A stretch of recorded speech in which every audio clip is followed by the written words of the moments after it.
Brighton against Arsenal. Yep. And we do, Rob, we talk about the Premier League as kind of being the box office league, yet we've seen a lot of these games. We saw it in that match today, and Arsenal getting that win, key for them, obviously, keeping a bit of momentum going after that victory against Chelsea.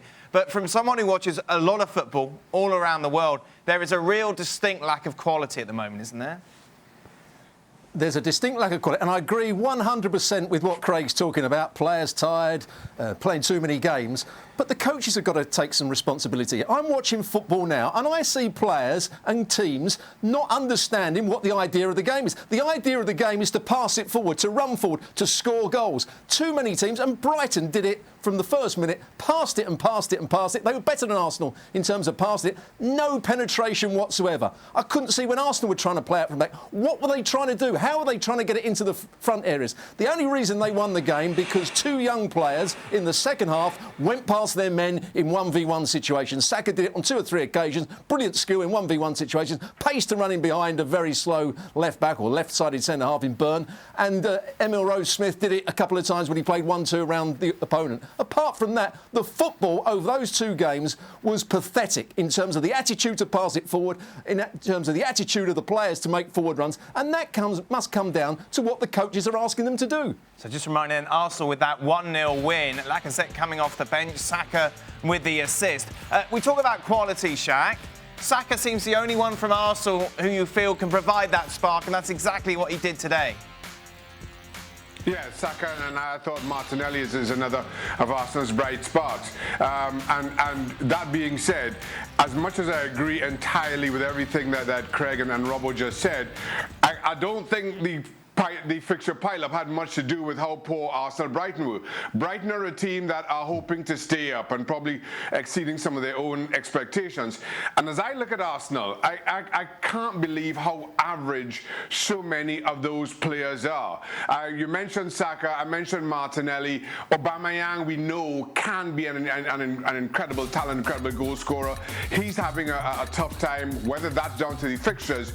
But as you look around the rest of the squad, you're just wondering, where are the match winners? Who's the player who's going to make a difference? And I know they're without Thomas Partey, but even as you look at the bench, you just wonder, who does Arteta really have to turn to outside of Lacazette, who ordinarily you can't rely too much on.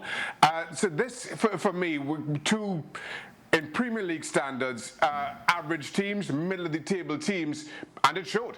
But it's 6 points, isn't it? Yeah, completely. And it's 6 points. He's staring, looking at the mirror in his house just before Christmas, and he couldn't see where the next point was coming from. Yeah. Couldn't see it, right? He could have looked through stats and data and everything. He couldn't see where it was coming from.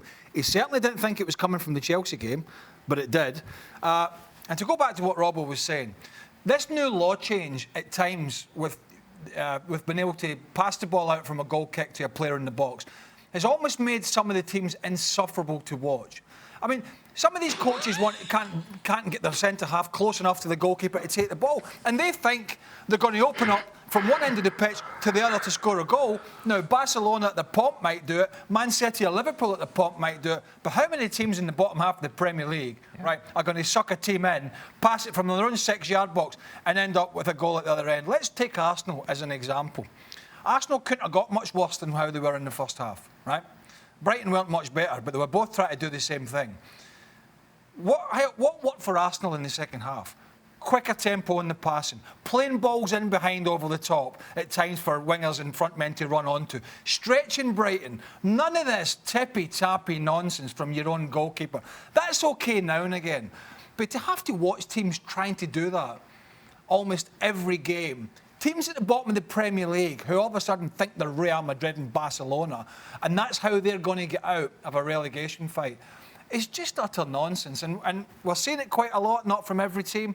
You know, what we're seeing from Aston Villa.